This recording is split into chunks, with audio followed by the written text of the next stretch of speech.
Innanzitutto domani iniziamo con due congressi, quello di Venezia città e di Venezia provincia, che unitari, tra l'altro, quindi dove si è trovata una quadra politica per rafforzare la classe dirigente dopo tanti anni di lavoro di Raschillà a Venezia città e di Pavanetto, che poi verrà riconfermato a Venezia provincia, mentre a Venezia città c'è la Speranzon. Partono da Venezia i congressi provinciali di Fratelli d'Italia e se qui la quadra politica si è trovata prima del voto, lo stesso discorso non è scontato per gli altri appuntamenti. Dove non si riuscirà saranno due visioni di come far crescere il partito che saranno a confronto e saranno i tanti militanti a decidere. Il 26 novembre toccherà il congresso provinciale di Treviso, al momento l'unica certezza è la candidatura di Giuseppe Montuori. Dall'altra parte sento che c'è un po' di fermento di altri, però ad oggi non abbiamo ancora un nome sicuro, non è ancora stata depositata la candidatura. In attesa che vengano depositate altre candidature ufficiali, si fanno sempre più insistenti le voci che vedrebbero una sfida Montuori-Claudio Borgia.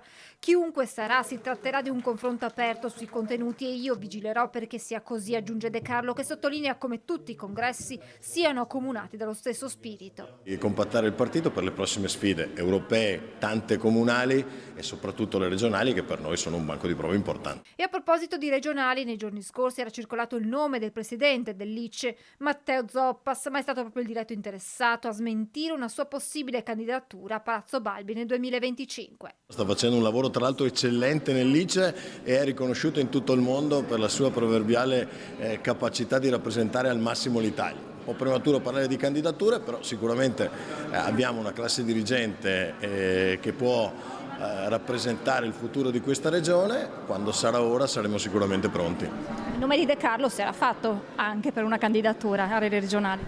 De Carlo sta benissimo a fare il presidente della Commissione Agricoltura del Senato ed è contento così, però De Carlo lavorerà sicuramente per avere un governatore di Fratelli d'Italia. Un'ultima considerazione, il senatore De Carlo la rivolge al referendum sul premierato annunciato dalla premier Giorgia Meloni. È chiaro che a qualcuno dia fastidio, sono tanti, insomma il PD è abituato a governare senza aver mai vinto le elezioni, ad oggi invece diamo la possibilità anche agli elettori del PD di poter scegliere il proprio primo ministro. Io sono sicuro che gli italiani poi sceglieranno ancora Meloni.